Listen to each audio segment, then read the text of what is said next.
Last class में हमने physical quantities, fundamental quantities, उनकी नेसेसिटी के बारे में पढ़ा था। आज हम देखेंगे जो 7 हमारे अंतर्राष्ट्रीय मात्रक हैं उनकी डेफिनेशंस के बारे में। तो देखते हैं।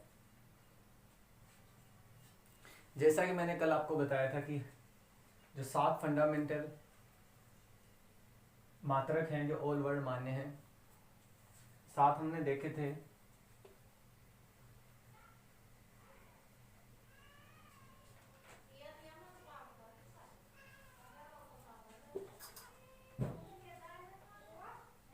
Metre, KG, second, kelvin, ampere, candela और मोल। आज हम देखेंगे इन 7 मूल मात्रकों की डेफिनेशंस कि अंतर्राष्ट्रीय स्तर पर इनकी क्या परिभाषाएं हैं। तो पहली परिभाषा देखते हैं।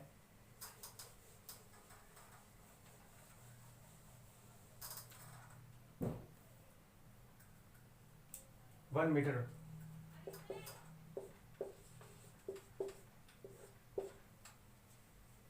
एक मीटर क्या होता है कि प्रकाश द्वारा निर्वात में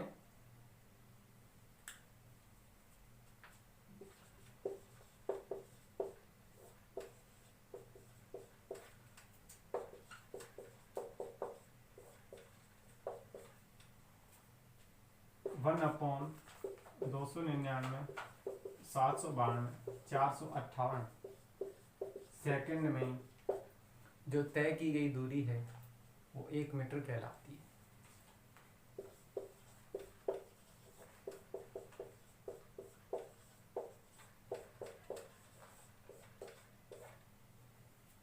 यानी कि आज तो हमारे पास एक स्टैंडर्ड है कि 1 मीटर हम स्केल ले सकते हैं, हमारे पास फीता है जिससे माप सकते हैं कि भाई ये 1 मीटर है। लेकिन इसको यूनिवर्सल करने से पहले कैसे मापा गया था कि निर्वात में जो प्रकाश इतने टाइम में जो दूरी तय करता है वो 1 मीटर होती है। नेक्स्ट हमारी डेफिनेशन है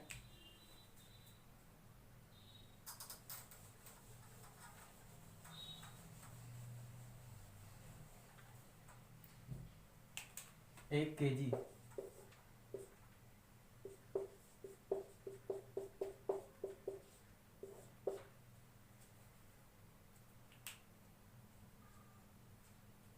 दो मिश्रित धातुएं ली गई, प्लेटिनम और एक इरेडियम। प्लेटिनम और इरेडियम मिश्र धातुओं को लेके एक बेलन बनाया गया और ये बेलन ऐसा था, मान लेते हैं ये बेलन है,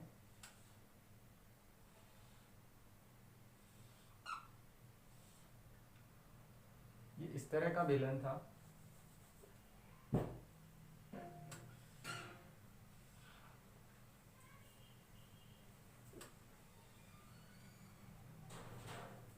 कि जिसकी लंबाई इसके व्यास के बराबर थी। ये स्टैंडर्ड 1 केजी है। इसी से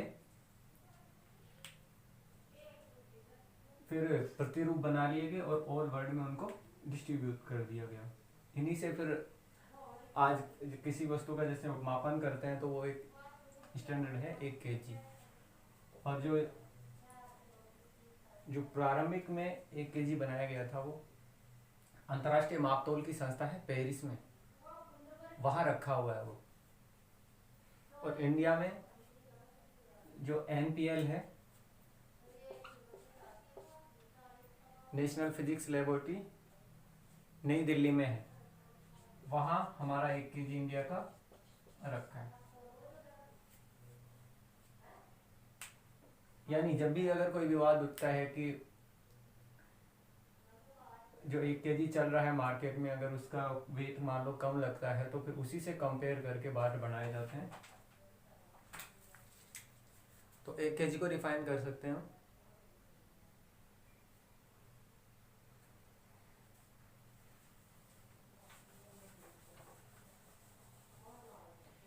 प्लेटिनम इरिडियम मिश्र धातु से बना बेलन जिसकी लंबाई उसके व्यास के समान होती है वो 1 kg कहलाता है।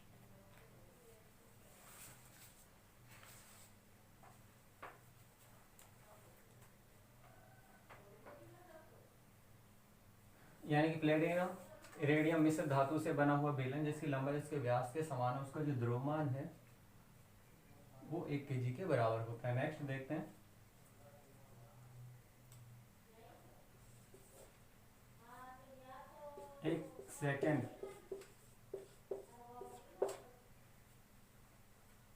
एक सेकेंड क्या होता है कि आज तो हमारे पास घड़ी है, हम एनालॉग वॉच है, डिजिटल वॉच है, उससे हम अंदाजा लगा सकते हैं कि 1 सेकेंड इतना होता है। लेकिन एक्चुअल में जो टाइम मापा जाता है, कैसे मापा जाता है, तो उसके लिए जो सीजियम परमाणु है, सीजियम 133 की सीजियम 133 परमाणु के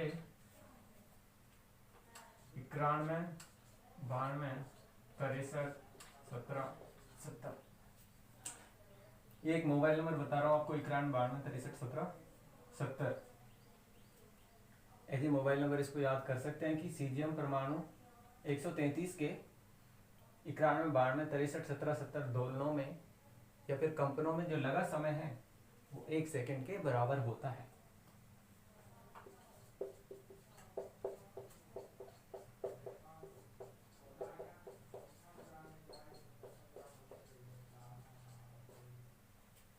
तो ये तो बात रही 1 सेकेंड की। नेक्स्ट देखते हैं हम।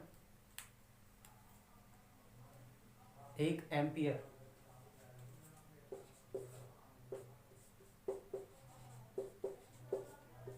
जो विद्युत धारा को हम एम्पियर में मापते हैं, तो एक एम्पियर की स्टैंडर्ड डेफिनेशन क्या है वो देखते हैं।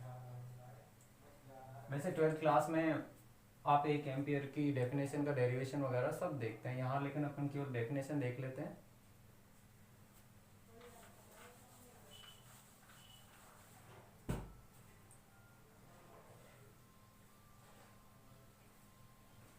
कि इसमें 2 सीधे पतले लंबे चालक तार हैं हमारे पास, ये 2 सीधे पतले लंबे चालक तार हैं और ये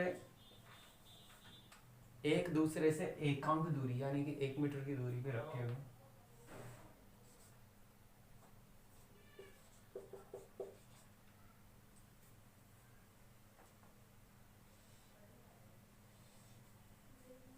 और इनमें जो प्रवाहित धारा है वो 1 एम्पियर है, जो इनमें प्रवाहित धारा है वो एक समान है।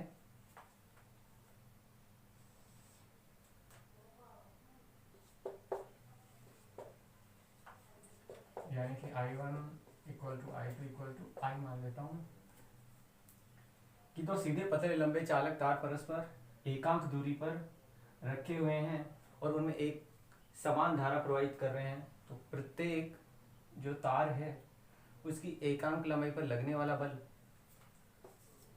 2 × 10⁻⁷ न्यूटन प्रति मीटर हो।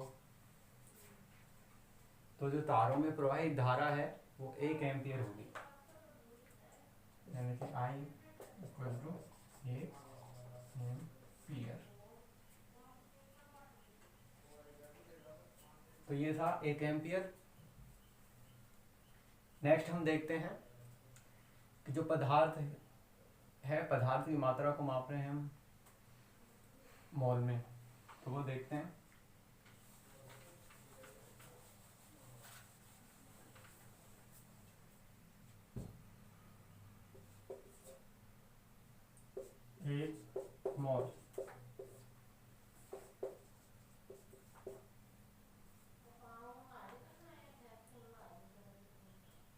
एक मोल क्या होता है?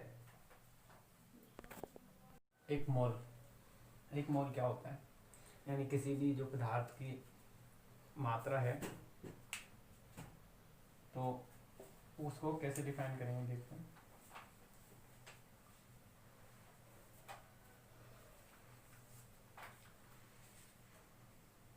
कि पदार्थ की वह मात्रा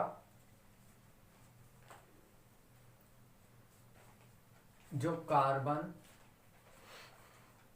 12 के 0.6 कार्बन 12 के 0.012 kg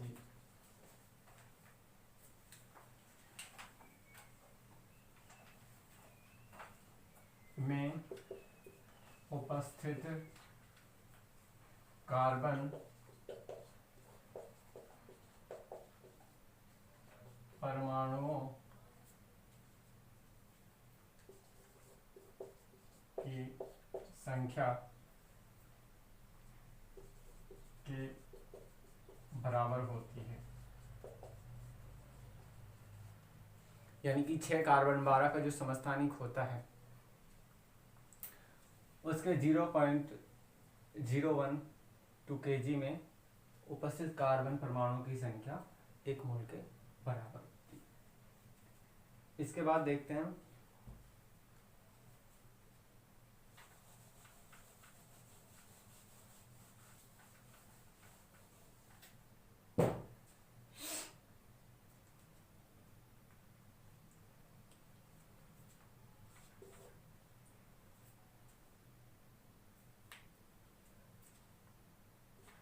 1 केल्विन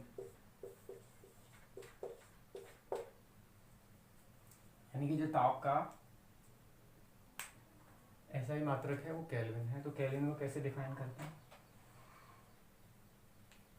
कि जो जल का त्रिक बिंदु है वो होता है 273.15 केल्विन।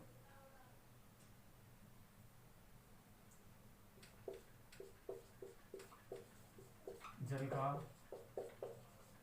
त्रिक बिंदु ये होता है 273.15 केल्विन। तो जल के त्रिक बिंदु के ऊष्मागतिक ताप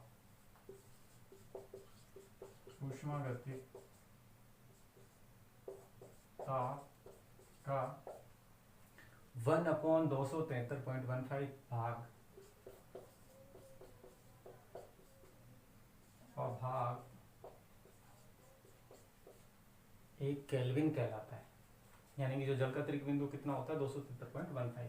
तो जल के त्रिक बिंदु का ऊष्मागतिक ताप का 1/273.15 भाग 1 केल्विन कहलाता है। नेक्स्ट हमारी डेफिनेशन है एक कैंडेला।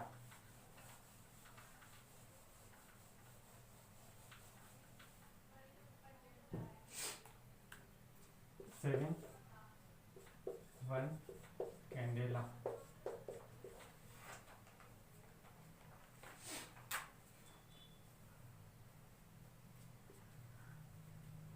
तो ये मैं मान लेता हूं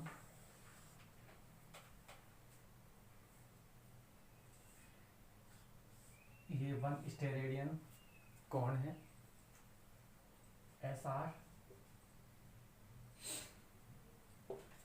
नेक्स्ट जो इसके बाद हमारा टॉपिक है वो पूरक मात्रक पढ़ेंगे तो उसमें ये आएगा स्टेरेडियन। तो ये 1 स्टेरेडियन, ये स्टेरेडियन कौन है यानी कि जो ये व्रत है इसके केंद्र पर एक बल्ब ले लेते हैं। ये कोई बल्ब है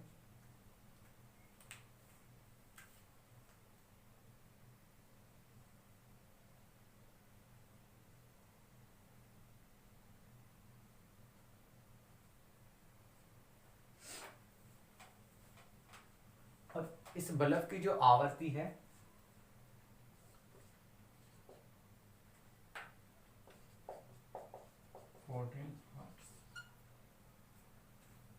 कि हमारे पास यहाँ एक बल्ब रखा हुआ है और इसकी आवृत्ति है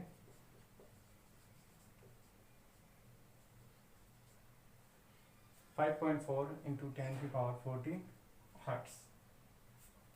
और ये जो बल्ब है तो इससे जो उत्सर्जित प्रकाश है वो एक वर्णी प्रकाश है।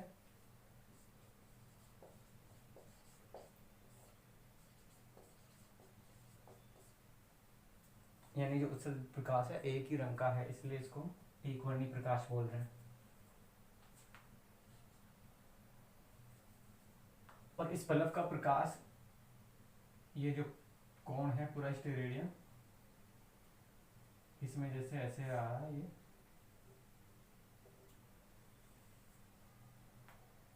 तो जो बल्ब द्वारा उत्सर्जित प्रकाश है उसकी ऊर्जा, या फिर बोले विकिरण की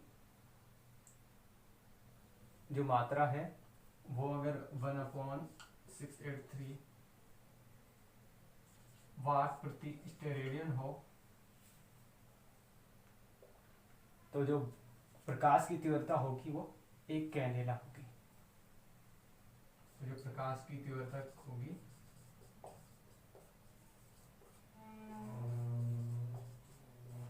1 कैंडेला होगी। एक बार फिर से देखते हैं इसको, कि ये कोई एक वृत्त ले लेते हैं हम, इसमें ये स्टेरेडियन कोण बन रहा है, तो इसके जो सेंटर पे यहाँ एक बल्ब ले लेते हैं।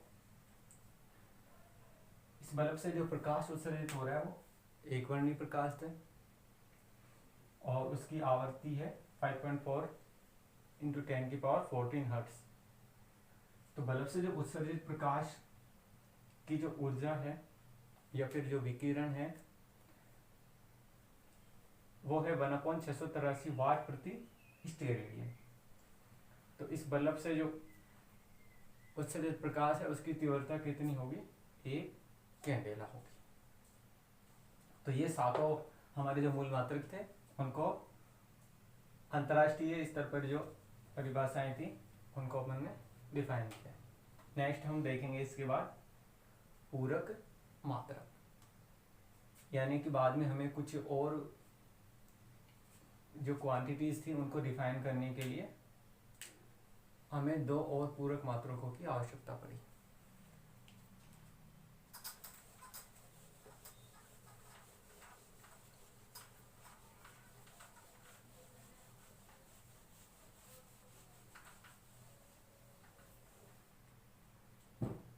तो पूरक मात्रक हमारे पास 2 पूरक मात्रक हैं, एक है रेडियन, एक है स्टेरेडियन। पूरक मात्रक सप्लीमेंट्री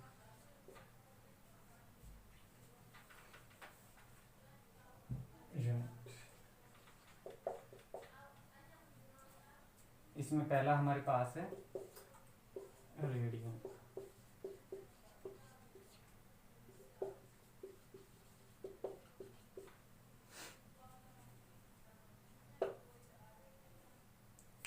तो दोस्तों हमें पता है कि अगर 2 लाइन हो, जैसे एक ये लाइन है एक ये लाइन है, तो इन कोई भी 2 लाइन हो, ये लाइन हो ये लाइन हो, इनके बीच में जो एंगल बनता है वो प्लेन एंगल होता है, समतल कोण होता है। जैसे कि ये 2 लाइन हैं, इनके बीच में जो एंगल बन रहा है वो थीटा इक्वल टू है 90 डिग्री।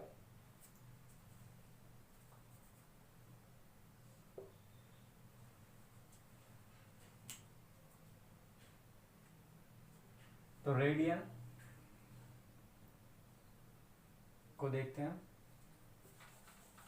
कि जो कोण को नॉर्मली आपने सुना होगा, कोण को मापते हैं डिग्री में, जैसे कि थीटा इक्वल टू 90 डिग्री। लेकिन जैसे जैसे आप फिजिक्स में और आगे पढ़ते हैं तो थीटा के साथ काम चलाना मुश्किल हो जाएगा, कि रेडियन है उससे आपको इजी पड़ता है चीज़ें हैं, तो आपको रेडियन के बारे में जानना जरूरी है।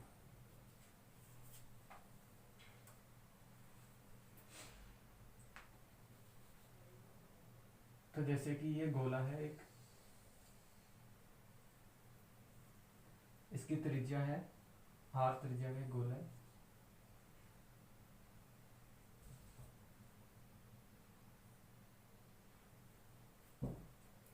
अब इस r त्रिज्या का मैं यहां से जो चाप काट दूं ये, और फिर इसको मैं इस सेंटर से बना,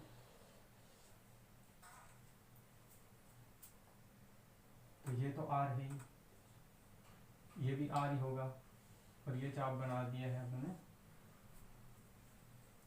और ये जो केंद्र पे कौन बन रहा है, ये थीटा मान लेता हूँ।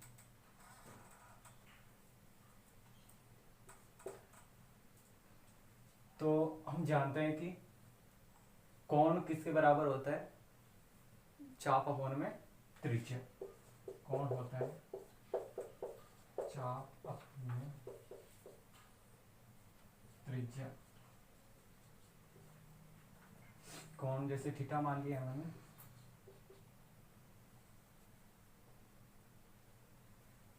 और चाप हमारा कि भाई हमने त्रिज्या के बराबर चाप काटा है, यानी कि चाप इक्वल टू है, अगर ये चाप है इसको मैं एस से मान लेता हूं,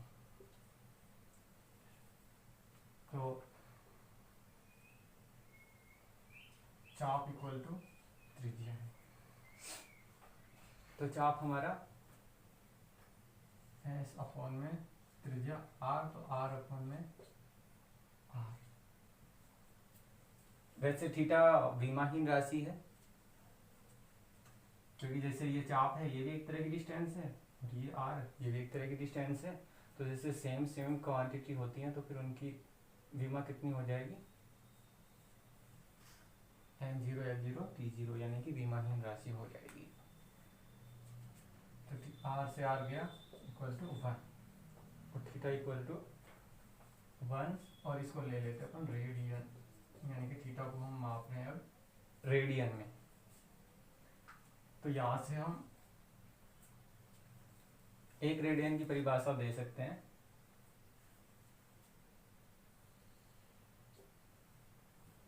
कि वृत्त के केंद्र पर अंतरित, या फिर बोल सकते हैं वृत्त के केंद्र पर बनाया गया वह कोण जिसकी त्रिज्या इसके चाप के बराबर होती है, या फिर चाप बराबर होता है इसका त्रिज्या की, तो वो एक रेडियन कहलाता है।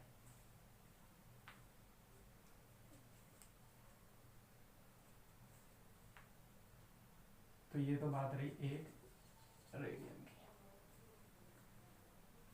और 180 डिग्री में कितने रेडियन होते हैं, 180 degree equal to pi radian. ये जैसे कि रेडियन हमारा कोण होता है, ये ऐसे देख सकते हैं हम, जैसे कि मान लो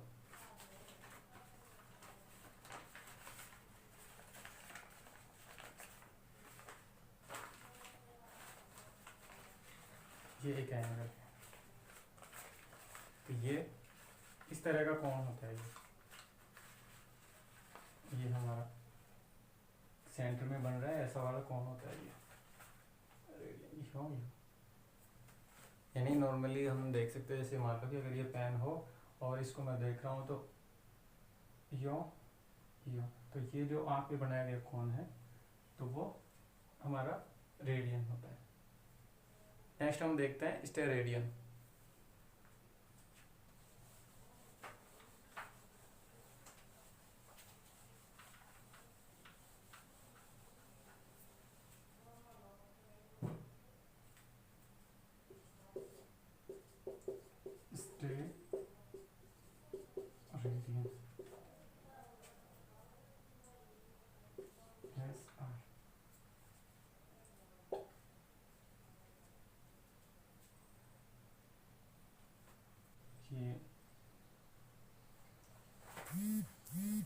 ये गोला है,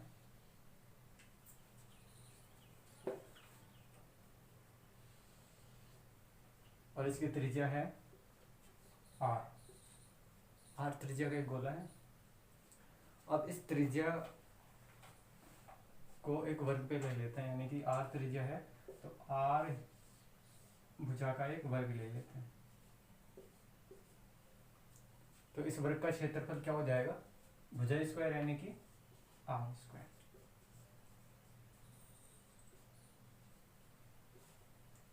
यानी कि क्षेत्रफल को अगर मैं डी ए से व्यक्त कर दूं तो डी ए इक्वल टू हो जाएगा आर स्क्वायर। अब इस क्षेत्रफल को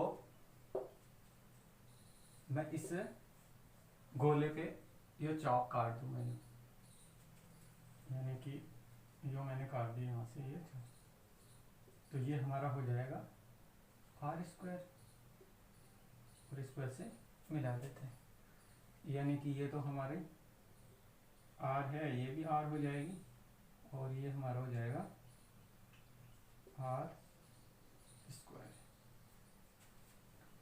और ये एंगल है, इसको बोलते हैं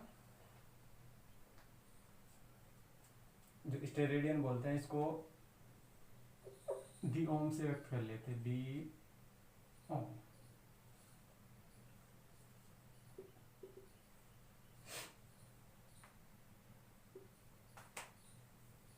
अब क्या करते हैं नेक्स्ट हम,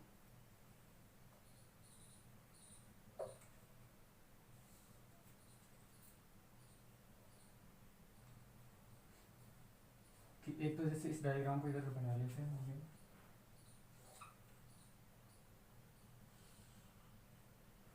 ये इस तरह का होता है ये,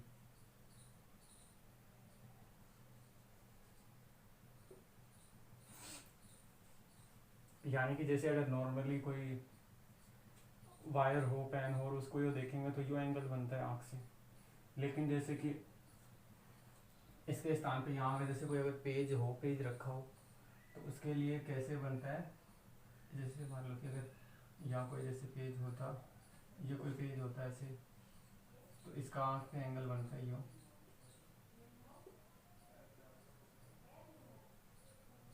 बनता है। तो उसी तरह से हमारा ये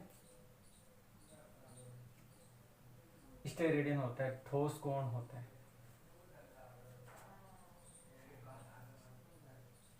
डी ओम।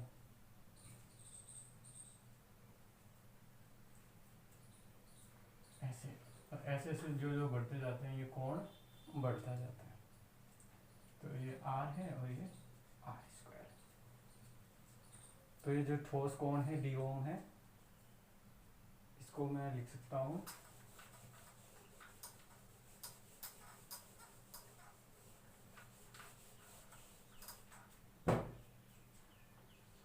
डी ओम। इसको हम ठोस कोण भी बोल सकते हैं, ठोस कोण डी ओम इक्वल टू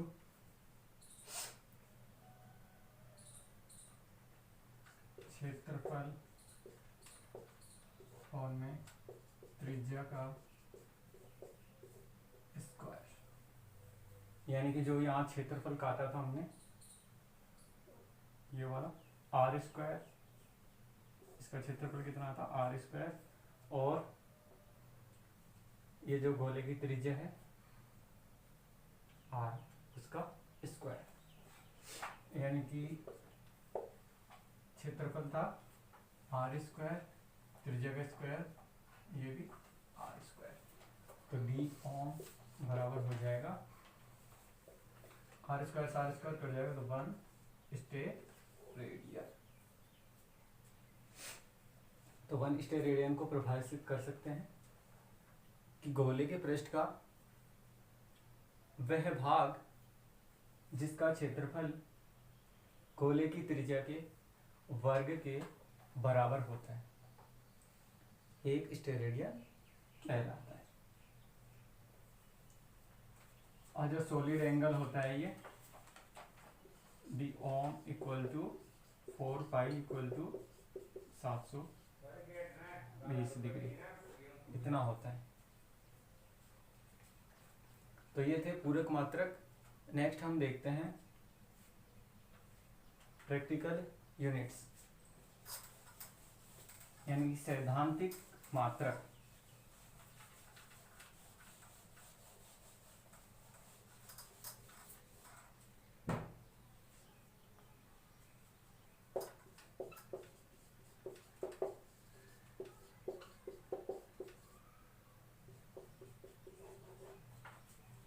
जनरली जो चीज़ें होती हैं उनको हम, जैसे कि किसी वस्तु को हम किलो में, ग्राम में ऐसे तोल सकते हैं, दूरी को जैसे हम किलोमीटर में मापते हैं, जैसे कि अगर मान लो कि अगर हमें कोई भी ज्वेलरी चाहिए, हम सुनार के पास जाएंगे तो उसको ऐसा थोड़ी बोलते हैं कि भाई हमें इतने केजी सोना चाहिए या फिर इतना ग्राम चाहिए। उसके लिए एक अलग से यूनिट है, जैसे कि तोला है, या फिर जैसे कि हमें एक सीमेंट का ट्रक चाहिए तो हम ऐसे नहीं बोलते कि भाई हमें इतने किलो सीमेंट चाहिए, उसको टन में या फिर मैट्रिक टन में या और भी बड़ी यूनिट हैं जो व्यवहार में काम में ली जाती है। ऐसे जैसे दूरी का मापन करना है तो दूरी के लिए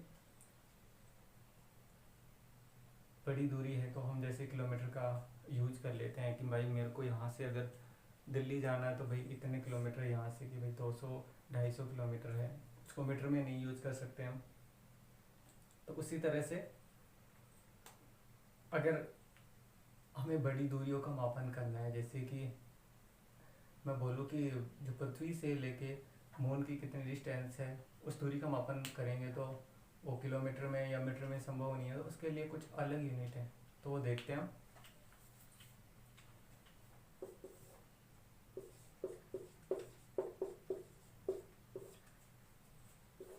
कि लंबाई के लिए हमारे पास कौन कौन सी यूनिट है।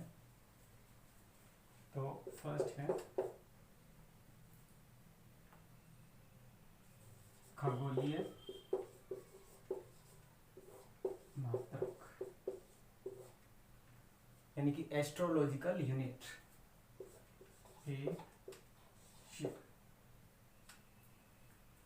यानी कि पृथ्वी से सूर्य के बीच की जो दूरी होती है वो खगोलीय यूनिट कहलाती है।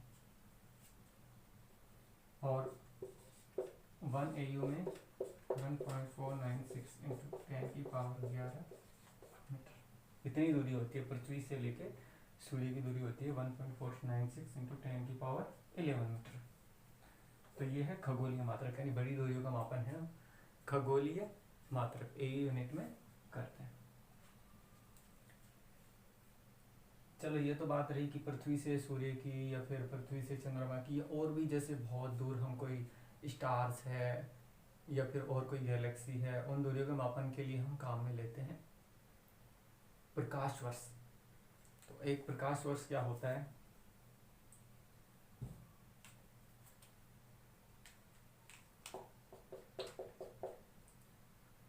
प्रकाश वर्ष यानी लाइट ईयर, LY।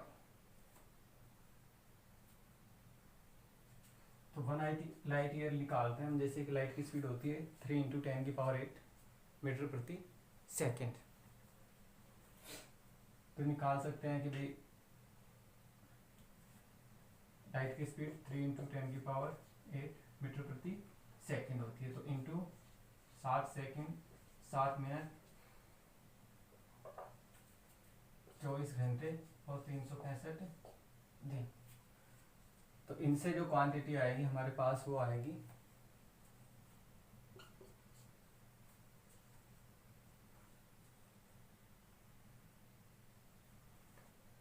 9.5 10 की पावर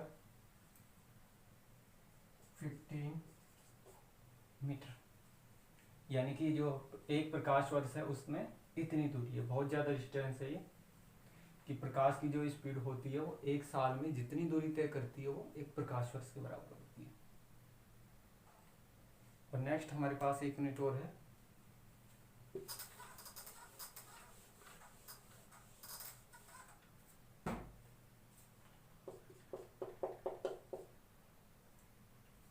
पारसेक।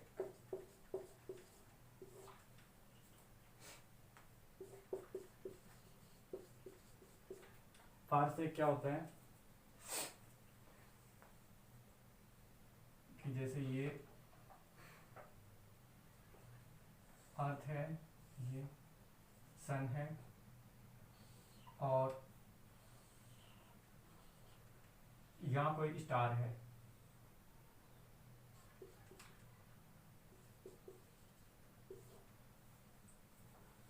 तो हम जानते हैं पृथ्वी से सूर्य की दूरी होती है वो AU।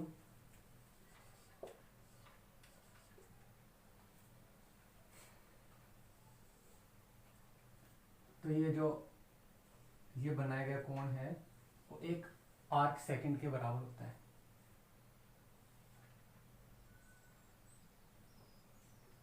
Arc second. तो यानी पृथ्वी और सूर्य के बीच की दूरी 1 AU हो और जो बनाया गया कोण है वो 1 आर्क सेकंड हो। तो ये दूरी है, ये 1 आर्क सेकंड और 1 पारसेक, ये जो पारसेक है ये लेंथ की सबसे बड़ी इकाई है। इससे बड़ी कोई इकाई अभी तक बनी नहीं है, यानी कि लंबाई मापने के लिए सबसे बड़ी यूनिट है पारसेक। और 1 पारसेक में जो 1 पारसेक होता है उसमें 3.08 × 10⁻16 मीटर होते हैं। या फिर हम लिख सकते हैं कि 1 पारसेक में 3.26 लाइट ईयर होते हैं, प्रकाश वर्ष। एक चीज यहाँ आप देख सकते हैं कि जैसे कि प्रकाश वर्ष है, इसमें वर्ष आ रहा है, पारसेक इसमें सेकंड आ रहा है, लेकिन ये समय की यूनिट नहीं है। ये दोनों लेंथ की यूनिट है, यानी कि डिस्टेंस मापने के लिए इनका यूज किया जाता है, प्रकाश वर्ष और पारसेक का। तो ये थे दूरी के, बड़ी दूरियों के मापन के लिए कुछ मात्रक। अब जैसे छोटी दूरी हैं उनके लिए भी कुछ देख लेते हैं।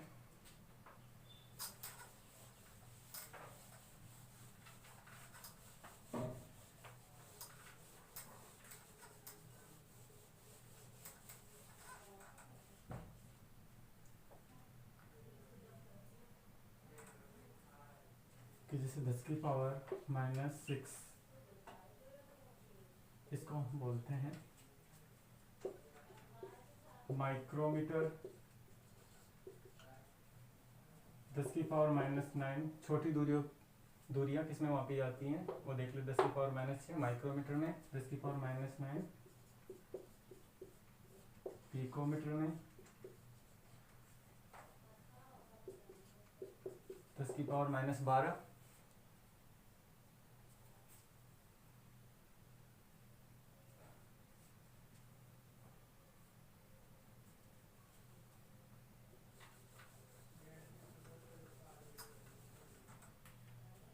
10⁻⁹ नैनोमीटर में,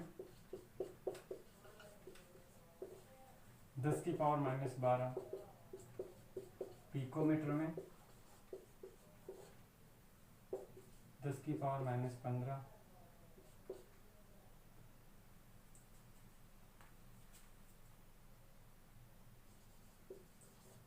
फर्मी में और 10⁻⁻10 एंगस्ट्रॉम में।